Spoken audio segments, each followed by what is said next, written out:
Welcome to the Chronic Health Collective. This isn't just a community, it's your fresh start. We gathered the best coaches and experts to help you reclaim your energy, heal from the inside out, and live with purpose.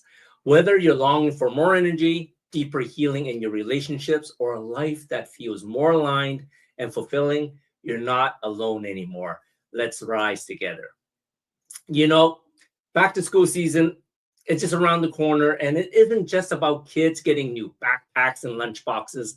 For a lot of us, it marks a fresh start, a natural time to reflect, reset, and maybe even reimagine how we want to show up in our lives. But let's be real. Transitions like these can stir up a whole lot of fear, self-doubt, and of course, overwhelm. And that's why I'm so excited for today's conversation.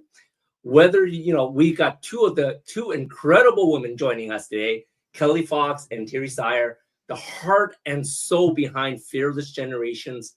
Not only are they a powerful mother-daughter coaching team, but they're also on a mission to help people move through fear and into freedom with intention, courage, and self-trust. They walked this path themselves, and now they're guiding others through it with so much wisdom and compassion. So whether you're starting something new, stepping into something unknown, or just trying to keep it all together this fall, these two see yourself and your choices. Welcome, Kelly and Terry from Fearless Generations.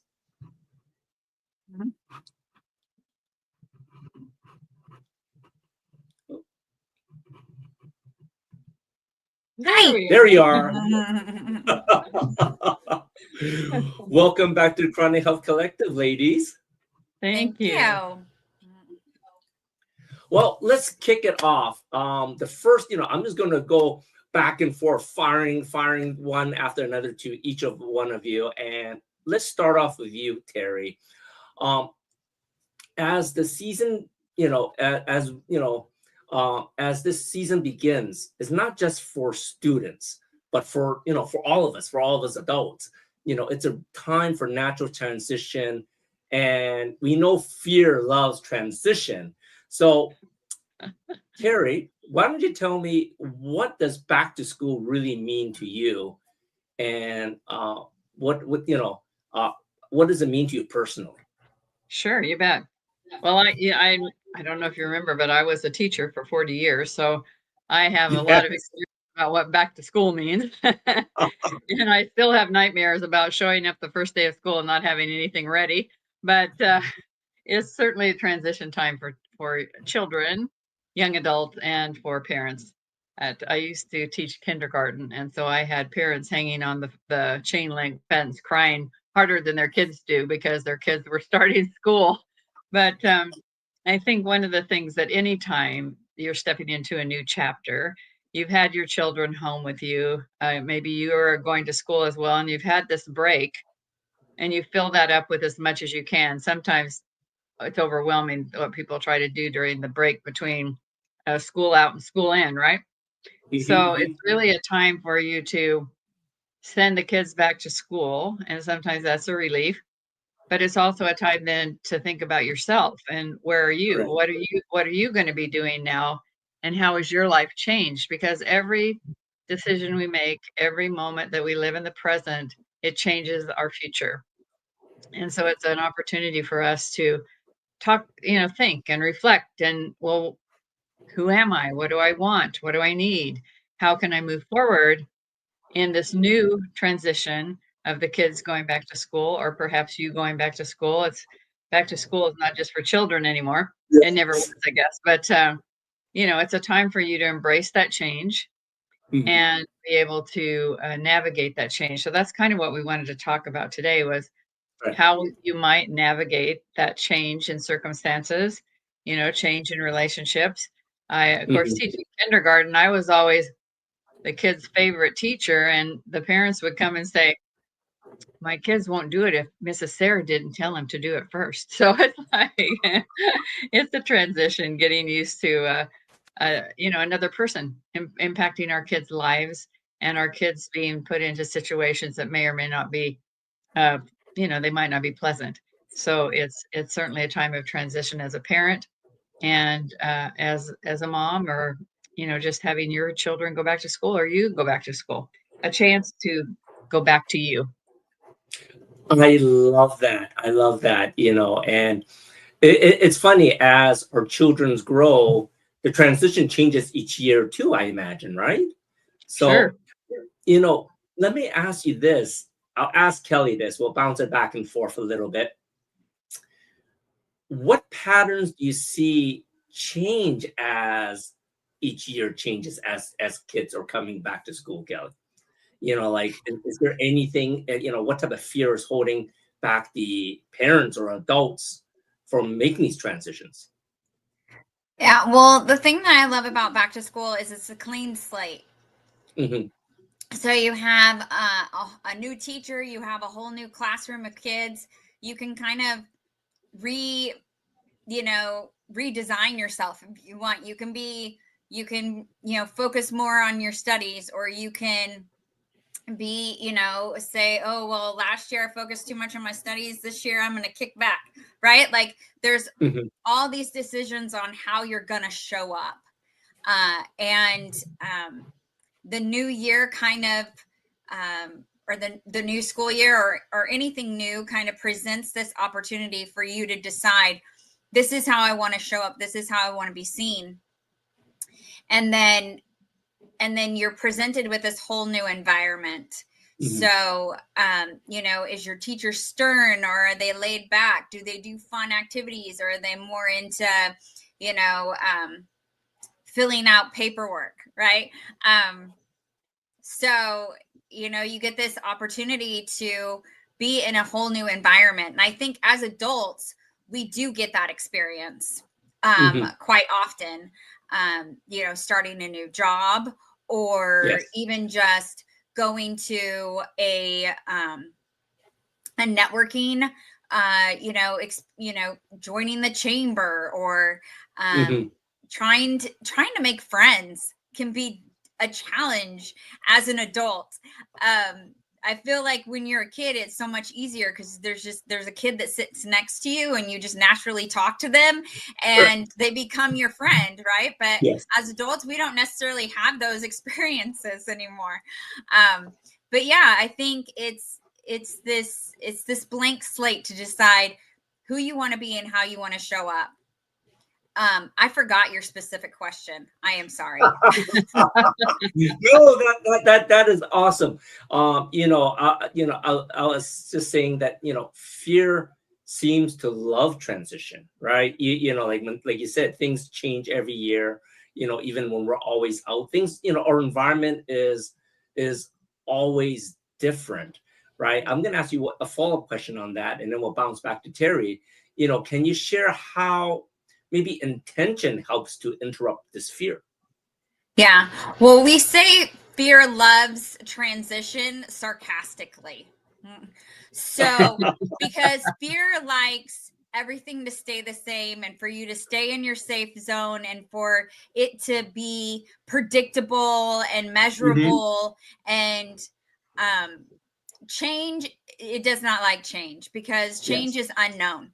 But fear is going to show up big time. So that's kind of like how fear loves transition, because you're going to see it a lot. So I think that with intention, as I was talking about before, setting an intention is that outward expression of who you want to be and how you want to show up. So it's that statement that encompasses what you want to practice each day so that you can become that person. And what are you going to do each day to practice to show up in the way you want to show up? So that's what an intention statement is for. So anytime you put yourself in a new situation, or you want to change how you approach an old situation, right? It's about stating what that is. Declaring, I am willing, I am willing to practice this new thing so that I can show up this way, so I can be this person. And so that's how the intention statement supports you in defining and claiming what you're wanting. And so when you put it out there and you make it real clear, fear's like, okay, this is what she's wanting. This is what she's putting out there. Let me see what she does. And as you take those baby steps, it's going to freak out. But as you continue to practice, those things you're practicing are going to start to become part of your comfort zone, and your comfort zone is going to expand. And so it's not going to be as scary for your fear for you to do those things. And as you just continue to take those baby steps, your comfort zone continues to expand and expand and expand. And you get, cooler, more exciting things that you're doing, and you're becoming that person that you want to become. And it's not even something that you're necessarily thinking about. It's just who you are now.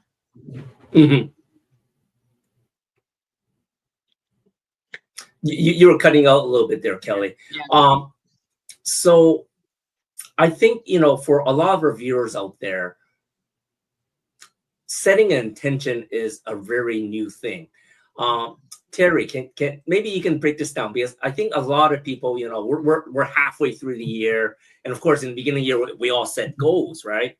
And we're halfway through, and actually more than halfway through. Can you explain to us, what's the difference is between setting an intention and setting a goal? You right? bet. Because Kelly was mentioning about getting more comfortable, but a lot of people may be more familiar with setting a goal, and they may think it's the same thing. Yeah, for sure. That was something that I believe really became clear to me as myself going through the transition from fear to freedom. And intentions are powerful.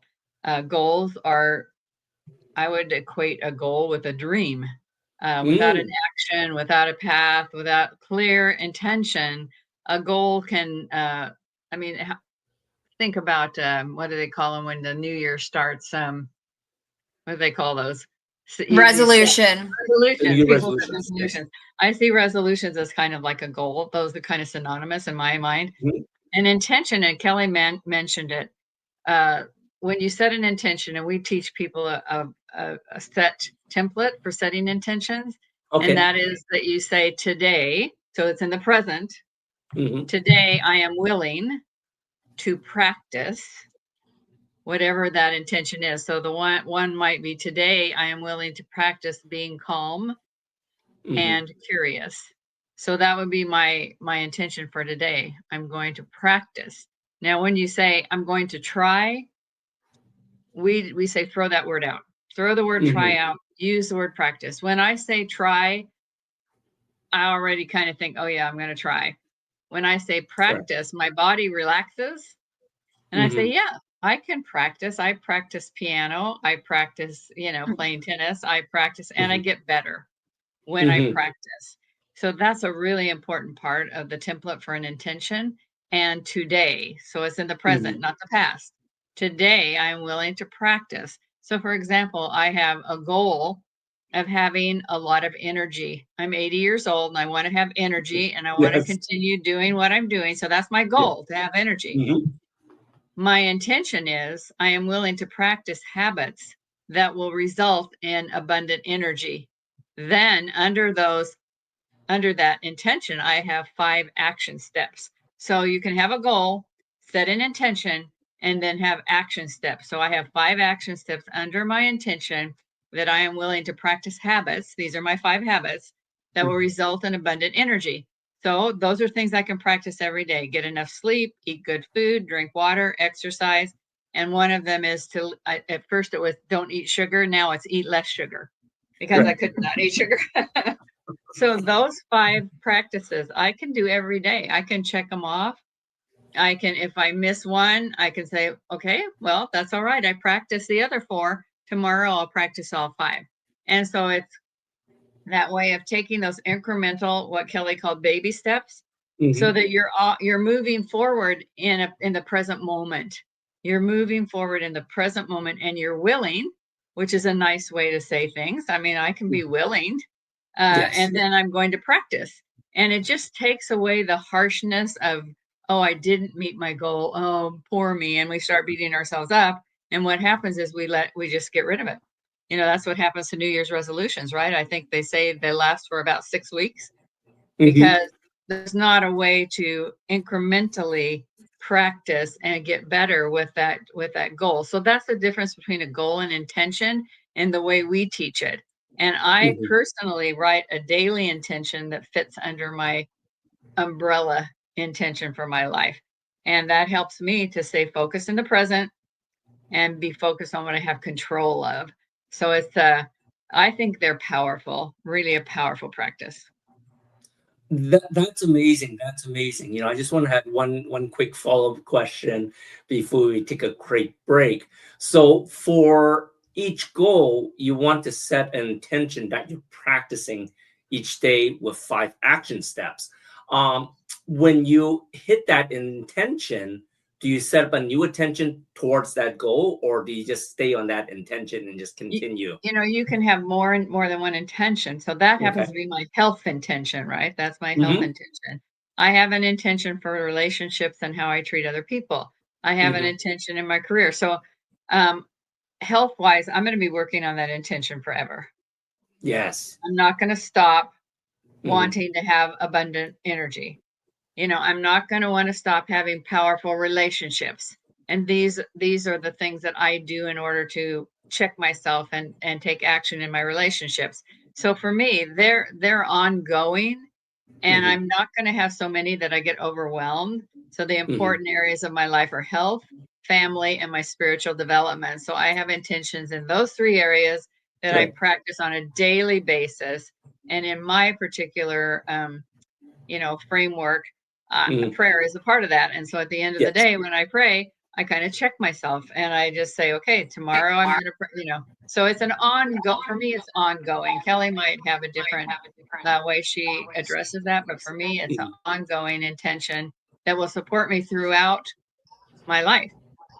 I'm always going to want to be healthy. I'm always going to want to have good relationships, and I'm always going to have a good relationship with my higher power. So that's how I've divided it up. Perfect. That is beautiful. You know, now that we explored how intention can ground us, let's look how we can build self-trust, especially when life gets messy, right after these few messages.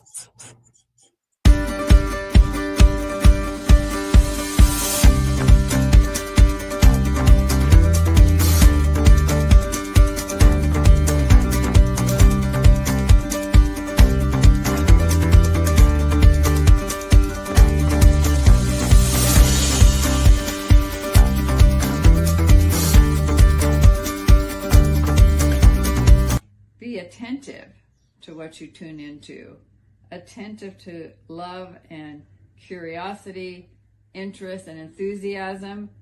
Passion is love. And when we talk about love, it's love of self, love of others, love of God, love of the process. Passion is that place, that sweet spot where we are living intentionally, we are living attentively. Why do 98% of beauty enthusiasts rave about coolness?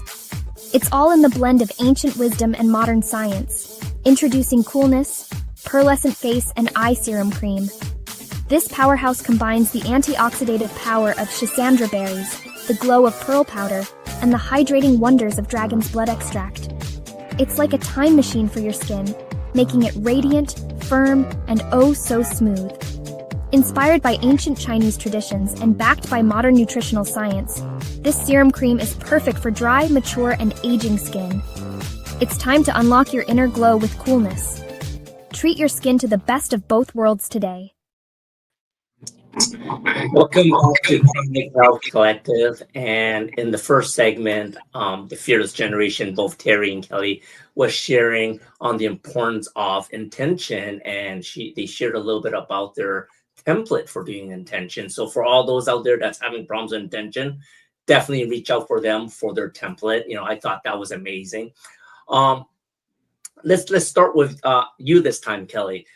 This season, it's not just about kids. It's about emotional structure for all of us, right? And I think that's where acknowledgement comes in. So why do you think acknowledgement is so powerful for building self-trust, especially when we're feeling stuck or unmotivated? Yeah, well, acknowledgments are really powerful. I hope you guys can hear me. I totally see that I'm lagging. I apologize. They're really powerful, and they can work along with your intention. So every time Terry does those five tasks, those 5 practices, she can acknowledge herself for each one, right? And that builds her trust in herself. She said she was going to practice it, and she did. And so that's proof that she can trust herself. Also, as we acknowledge ourselves, we gain confidence. As we take risk and we acknowledge it, we get confidence, and we start to trust ourselves to be able to handle different situations, deal with different personalities, handle what comes at us in proactive ways. And as we acknowledge ourselves for it, it's creating that proof or that evidence that we are making steps and moving forward. So I'm an evidence gatherer. So my fear automatically gathers evidence to tell me why I can't. So if I'm not actively gathering evidence of why I can, my fear is definitely gonna win, right? So those acknowledgments are your way of gathering evidence to prove to yourself that you are capable, that you can practice, or you can step out, or you can take a risk, that you are worth it. Whatever your challenge is, whatever the opposite of whatever your fear is telling you, you can do it. That's what your acknowledgments do. And so that gives you the confidence, that gives you the oomph you need to take that step out of your comfort zone, to ask that hard question, to, wear that outfit that you just haven't let yourself wear yet, right? To show up in a new environment where you don't know if you're going to know anyone, with a new teacher, and you don't know how the year's going to go, right? Taking it back to school. So, those acknowledgments are really powerful tools to anchor that knowledge that you can. And we encourage you to write them down. And that's so on a hard day when you think I'm a failure or whatever it is your fear is telling you, you can go back and you can read all of them and say, look at all of these things that I've done. Look how I have made all of these changes. And your fear can't do anything, right? It's right there in black and white. And so it's another step of how you're keeping that evidence. So in my morning routine, in my daily morning routine, I write 5. I write 5 acknowledgments every day. And sometimes I am sitting there for a while to think of 5 things to acknowledge myself for. But I won't let myself stop until I, acknowledge what I did. And a lot of the times, if it's hard for you to think of an acknowledgement, it's because the requirement of what is acceptable as an acknowledgement is too high. So you think you have to complete it. You think you have to get a certain grade. You think you have to, do something big and amazing. You don't. Every step, every piece, every choice point is something that you can acknowledge yourself for.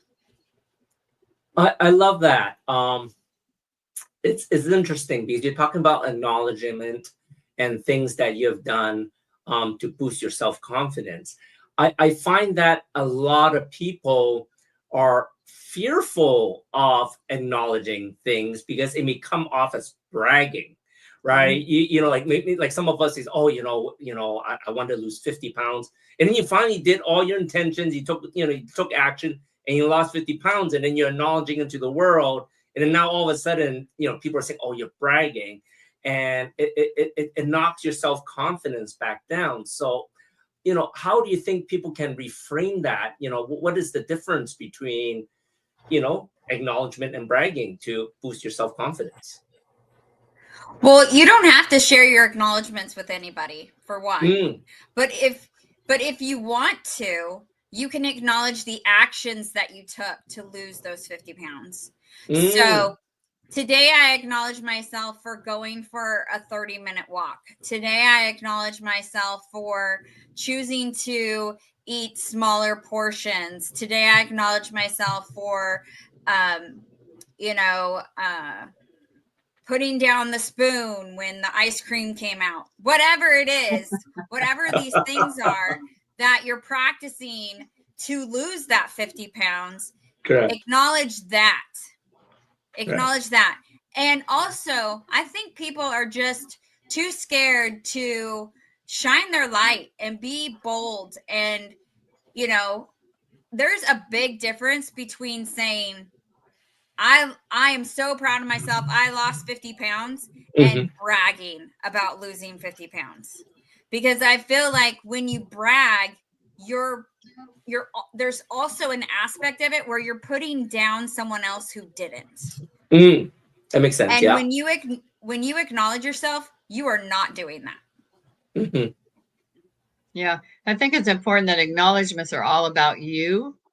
And again, we have some practices that we teach our clients, and one of those, there are 4 no's that we teach our clients to eliminate from their life, and no beating yourself up is one of those, which is something that people do way too much. So the anecdote for beating yourself up is acknowledgments. So and for many of our clients and for myself, when I first came to Fearless Living, it was very difficult for me to write an acknowledgement because it had to be about me and something I did, something I accomplished.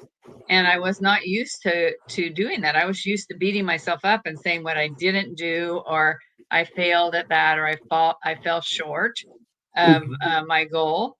So it's important that we teach our clients, and they have a set format for that as well, as today I acknowledge myself for. They can acknowledge themselves for something they thought that moved them forward. They didn't even have to take it to completion. Today I thought about, acknowledge myself for thinking about something, for taking a small step, like Kelly said. Maybe you want to go to the gym. Well, today I got my gym clothes out and put them on my bed. Just every small step that we can take that we acknowledge rather than beating ourselves up about that definitely helps build self-trust and confidence. And so it's like a mindset, right? Correct. We're training our mind to acknowledge every step we take towards that intention that we've set for ourselves, even if it's a thought, and not even, just that it was a thought, and that thought can permeate, can resonate until it becomes an action. So it's that I'm always moving forward, and I'm acknowledging those thoughts, those actions, those words, those small steps that I'm taking. And for some people like me, I didn't come to this concept until I was 65 years old. Well, I had a lot of evidence and a lot of experience beating myself up because I was a perfectionist. And now, as a recovering perfectionist and learning how to be grateful and to make acknowledgments, my life, I trust myself so much more and have so much more confidence. But again, it's a lifelong process, right? You don't all of a sudden, I'm done, I'm acknowledging myself, I don't beat myself up anymore. No, it's a lifelong process and practice that becomes more a part of our natural reaction as we practice it. Because every time something feels complete, guess what? A new situation comes into our life, and we need to start over with intentions and gratitude and acknowledgments again. So it's a lifelong process, and we encourage our clients, because we do it as well, to write those acknowledgments every day. I love that, Terry. You shared that you didn't start thinking this way until you're 65, and you mentioned you're 80 now. Can you share a personal story where acknowledgement maybe have shifted your energy or the way you thought, how you saw the world in the past? Well, certainly. I mean, for me, it all stems from my desire that was formed in my mind as a child that I had to Hmm. be perfect. So when I would leave the house, even as a child, I had to have my hair perfect, my clothes perfect, then I had to speak perfectly, I had to act perfectly, whatever perfect was in Correct. terms of my parents or my, the people that were helping me, develop. That continued through my entire life to where I was beating myself up continually. I didn't do it well enough. I wasn't valued because it wasn't good enough until I realized that I had great value whether I did it or didn't do it. And that's what it helped me once I was acknowledging. And gratitudes is a big part of acknowledgement. Just grateful for all the blessings that I had in my life that I just, didn't even really recognize until I started Correct. thinking in the mindset Mhm. of the world being for me, that it was an opportunity for me to grow every time I made a choice, that I lived in the present rather than the past. And Mhm. all of that helped me then to recognize perfection is a myth. There's no Correct. such thing as perfection. And I began to be vulnerable and open, and I began to share my concerns, my needs with others, and found others so willing to support me where I thought if I didn't do it, people wouldn't like me. Mhm. And, so it was just a complete change as I began to acknowledge my steps towards loving myself, accepting myself, having compassion for myself, and Mhm. then being vulnerable and open with others because I was no longer afraid. I was no longer full of fear that I wasn't good enough. And that Mhm. came through that use of gratitude, being grateful, and then acknowledging all those little steps I was taking because I'm better today than I was yesterday at accepting my value. I'm better today than I was yesterday of acknowledging that I am a good speaker. I'm better today. Mhm. I am a good teacher. I am a friend. I am a mom that's working really, really diligently at supporting my children and taking those small steps, acknowledging myself for those.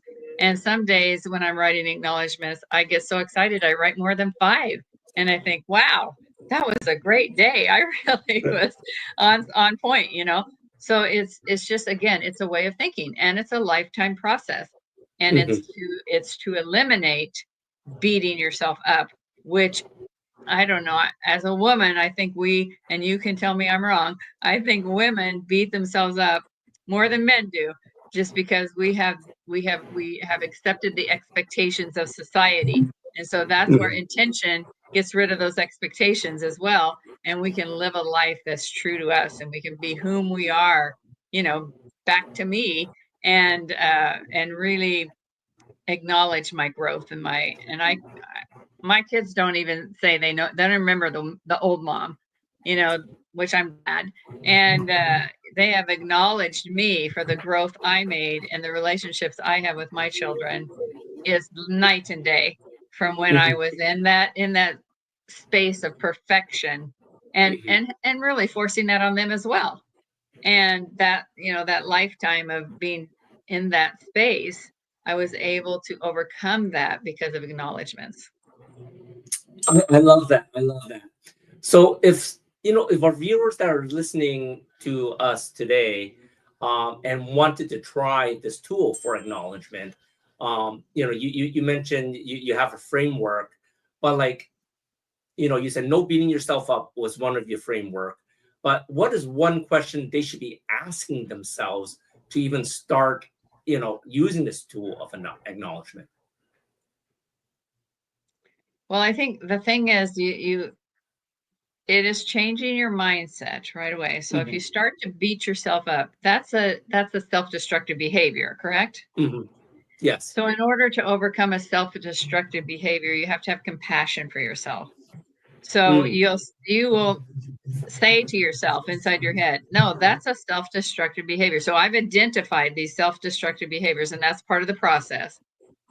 I Instead of saying that, doing that, thinking that, I have proactive behaviors that I've now learned I can use, and I will substitute that self-destructive behavior with a proactive behavior. So for me, if I start to feel overwhelmed, I start to feel like I'm not doing well, I pause. Sometimes it's just simply taking a breath. Correct. Sometimes it's going outside. I mean, nature is very nourishing to me. It might be to listen to music. I mean, that list of proactive behaviors is going to be different for everyone, Yes. as well as they're beating themselves up with the self-destructive behaviors. So it's a process that you go through of recognizing that you're beating yourself up, because that's a self-destructive behavior, and planning ahead to have proactive behaviors that you can substitute for that self-destructive behavior. So that's how you can counteract the ask myself, is this supporting me? Is this empowering me? No, I can do this because it supports me and empowers me and will change my mindset. Oh my gosh, Terry, that is so powerful. Well, we're going to stop this segment here. Thanks for helping us reclaim our confidence, not through perfection, but by taking little steps outside our comfort zone. We'll be right back. A life empowered is closer than you think. We're all looking for a better way. Reimagine what's next with a new sense of exuberance. Why not power on like you mean it? Or power off blissfully? A better sleep is a better awake.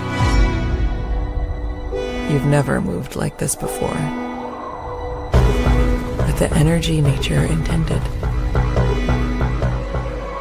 Imagine reprogramming the way you look at the speed of science, at longevity, at exhilaration. It's next level rejuvenation. Take control of your well-being from the inside out and outside in. The light within is ready to ignite. Be the light. LifeWave. Imagine a life where every day is fueled by energy, vitality, and purpose. Where age is just a number and your best years are always ahead. Hi, I'm Andy Nam, certified functional nutrition longevity coach, best-selling author, and international speaker. After reversing my own chronic health struggles, I'm now on a mission to help you live longer, stronger, and of course to look younger. I combine biohacking, cutting-edge nutrition, and stem cell technology to unlock your body's full potential.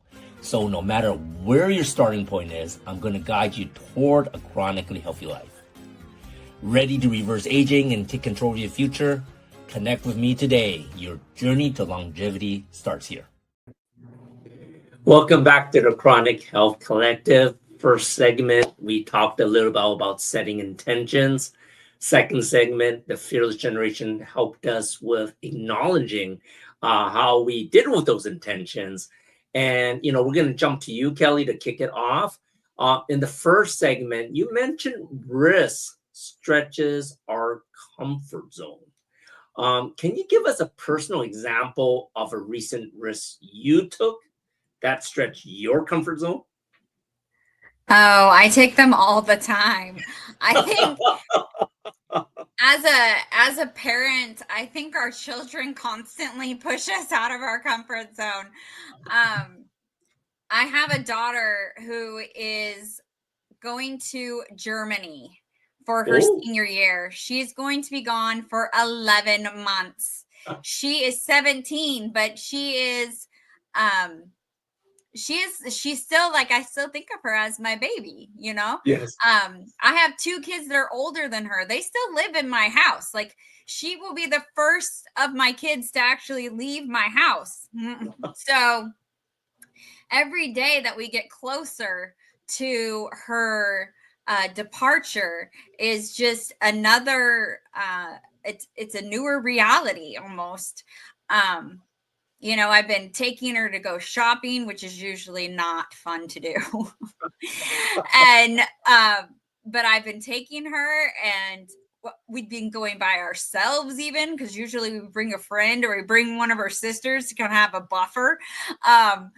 And I took her to get her hair cut. I took her to get, her toiletries that she needs, so I'm actively involved in getting her ready to leave me. And it's like it's just getting closer and closer and closer, and the realization that she's going to be gone is just getting closer and closer and closer. And so it's this constant risk. It's this constant like, okay, keep it together, mom. It's this constant, don't share your fears with your child. It's this constant of we don't want to pass on the negative things to our children, right? So this constant of like checking yourself and checking your energy and checking how you're going to show up, right? Intentionally, how are you going to show up?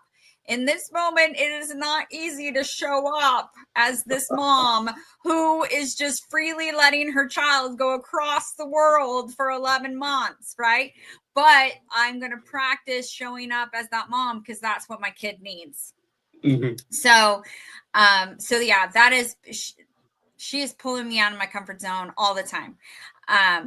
But so it can be something like that, or it could be, something that, it could be something that happens just, once in a while. Like today I had an interview, or this show, right?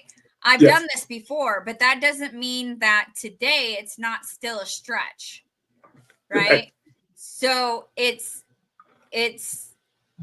recognizing that anything that takes just a little bit of extra effort or extra energy to do is you stretching out of your comfort zone. So for someone, it could be getting out of bed in the morning is a stretch. Correct. Right? Yesterday it wasn't, but today, oh my goodness, it is. So it's allowing yourself permission to see, hey, this took a little bit more effort this time. Look at how more capable I am, that even though it took more effort, even though it was a little bit more of a stretch, I was still able to do it. That's how the acknowledgements come in, right? So then, the next time you can step out a little bit more, and you can step out a little bit more, and that's how it expands. So those things that once were scary are not so scary anymore. Those things that you couldn't even see were possible are now in view. And your life just continues to expand. What's possible for you, the dreams you have, the goals you might set continue to get bigger as your comfort zone does. Correct. I love that. I love that. So, Terry, let me ask you this. It's like, I hope you never had had that situation where Kelly had to go away for a whole year to a different part of the country. But I did have that experience. Yeah, she was much more afraid than I was. I was kind of glad to send her off. Was. Well, let me ask you this then, Terry, because there are big risks and there are small risks, right? Do you think you have to take these big dramatic risks, like that we're talking about, sending your daughter away for a while to build self-confidence, or can even smaller risks build over time to build your self-confidence? Absolutely. We have a model that we talk about when we talk about taking risks, and it's like a target. The comfort zone is in the middle, and that's what we know. It doesn't mean it's really comfortable, but it's what we know. Correct. And then the next ring in the target is a stretch, which is something that you've done before, but you haven't done it for a while. So it's a stretch to do it again. The next circle is a risk. That's something you haven't done before. So when you take stretches out of your comfort zone, which we again could call baby steps, or smaller risks, but we call them stretches. Again, that expands to where a risk becomes a stretch, and then so it expands. So, for example, when I retired from teaching, I started doing some workshops, which is, I had done that because I did professional development a lot, but it was with people I didn't know. And the first few times it was really scary. Yet as I continued to do it, it built my confidence. And now doing workshops is totally in my comfort zone, to where it needs to be new content with new people before it feels like a risk. So I court those kinds of experiences. You know, a university will ask me to come and work with some youth, and I thought, well, sure, I can create the content. So it's the fear comes in and says, oh yeah, you're sure you can do that? And I say, yeah, I think I can. So I do it, and then I do the workshop, and again, it's such a joy. It's my passion. I love doing it. And then I say, yeah, I think I could probably create the content for almost any kind of a workshop in that education arena. And so that's some risks that I've taken recently, where I've gone into some classes that I've never taught before and created the content, and then gone and done it and felt so good about it, to where now I think, golly, I could probably do almost anything. But I don't know. And I probably still have that fear. You know, fear wants to keep me safe. Yes. If it's a group of people I've never worked with before, oh, they might not like you. They might think you're too old to tell them anything. And then I just do it anyway. And because that's my mindset, and that's my intention, is to continue growing. And so I'll go ahead and step into that arena of risk. And when it works out, it just builds my confidence and helps me to trust myself and to take more risks. So again, it's a process. I just can't express enough. This is all a process, a lifelong process, you know, and anybody who thinks that, oh, I'm done with it, well, then you're done learning and you're done growing. I love that. I was gonna, say, because every time you take a risk and you succeed, you get closer to making that risk part of your comfort zone, right? But, what do you say to someone that took that risk and he failed and he got really hurt, and disappointed, and now he's really scared of taking risks in the future? Sure. What are your thoughts on that? Yeah, and that happens for sure, because that's human nature, right? And so again, a part of the mindset that we encourage our clients to build is that failure is not a bad thing to happen. If I was to go and do a workshop and felt like, people got up and walked out, yeah, that would hurt my feelings. Or if nobody came up and said, oh, that was a great job, that would hurt my feelings. But then because I've built this process of learning from the things that don't work out or don't go the way I thought they might go, because I had no control over that, then I reflect on that. What could I do next time? Or is this a content area or a group of people that are not my people? And so I'm not going to go out and attract this kind of, or even sell market to these people, because they're not my people. And that's not a failure. That was a judgment that didn't go well, But if I hadn't done it, would I know? No, I wouldn't know. And so again, failure, being rejected is a perception. Failing is a perception. So if you can perceive each opportunity you have to go out of your comfort zone as a learning opportunity, an opportunity to grow, an opportunity to journey down the path of your intention, then the mindset is there to, okay, yeah, it didn't go good. All right, it's gone. It happened. Now I move on. And that doesn't happen overnight either, Andy. I mean, that takes a lot of forethought, a lot of conviction, a lot of self-trust, and confidence, to be able to have that kind of what we would call rejection, but I would call it opportunity. That's amazing. I always think when it comes to rejection, failures, there's always lessons to be learned, right? So I love how you frame that. It's just opportunities for something new to happen, right? So what was the opportunity in that for that not, for that to fail, or for maybe this presentation didn't go well? Well, maybe I'm not catering to the right niche. That's still a lesson for you to shift your business plan, or if you're doing something like health and it didn't work out, well, great, now it doesn't work, let's try something different. I love that. I love that. Kelly, let's ask you this, just a quick question, and I always like to finish with a funny question with our interviews. But out of the three tools, we got intention, we got acknowledgement, and of course we got risk taking.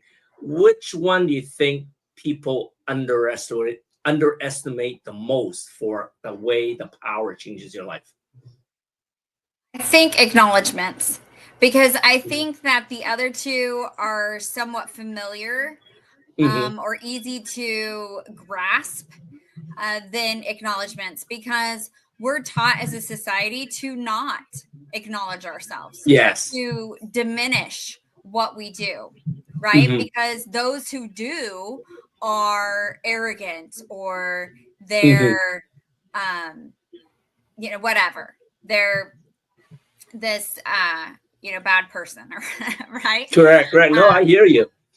Yeah. So acknowledgments, I think, is the tool that if you can learn, it will allow you to step more into that risk taking. It would allow you to set those intentions and measure how you're doing on those intentions with acknowledgments. I am someone who used to not trust myself at all. And because of the practice of writing acknowledgments, I now can. Right. So I love that. I think that when you can see where you're capable, that empowers you so much. And so many more things are possible. That's amazing. I think that is something that I need to work on myself. I do intentions daily. I am definitely a big risk taker, but I don't always acknowledge all the things that's gone well to bring me to where I am today. So there you got it. Okay, on to the funky question. I always like to, end the interviews with something funny and light. Let's start with you, Terry, because you're a teacher. Okay. And for all of us, this has been a while, but if fear were a person crashing your back to school, back to you party, what would you say to them at the door? And what snack would you bribe them with to leave you alone for good? That is a funky question. So they're meeting me at the door that I'm coming into school. I can tell you the fear is, for me, I mean, it is so real. I still feel it. I dream about it, is not being prepared. So they would come in the door and they would say, "Oh my goodness, your bulletin board." And a lot of times I'm in my pajamas. "You didn't even get dressed for today. What is up?" And I would just say, "Hey, I've been doing this all my life. God created me to be a teacher. Here, take these Tootsie Pops and get going." I love it. I love it. How about you, Kelly? It's like you or me, with Terry, it's been a while since we've gone back to school. This is your back to school, back to you party. And what do you say to them at the door to get them, to bribe them to go away? Yeah, I don't know. That's an interesting question. I've never thought about it that way.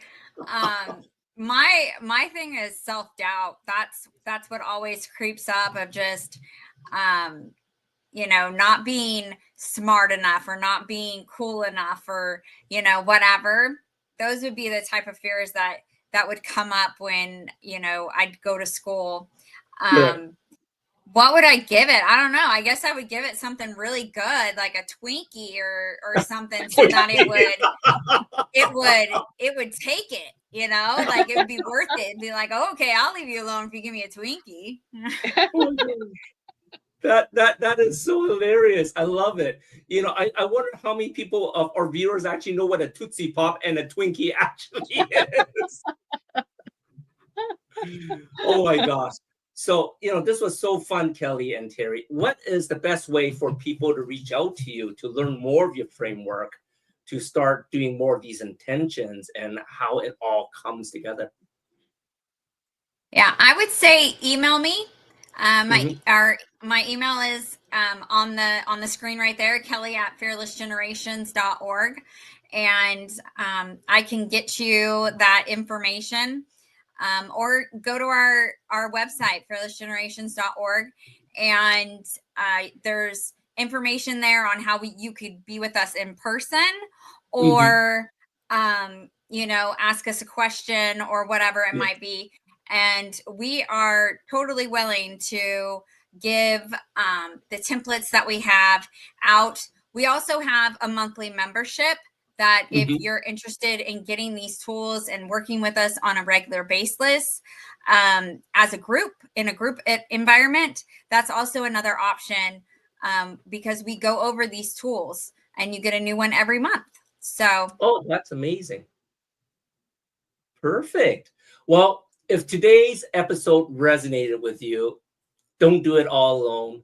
Book your free consult with the Fearless Generation with Kelly and Terry, or even one of our expert coaches at chronichealthcollective.com for your personalized support.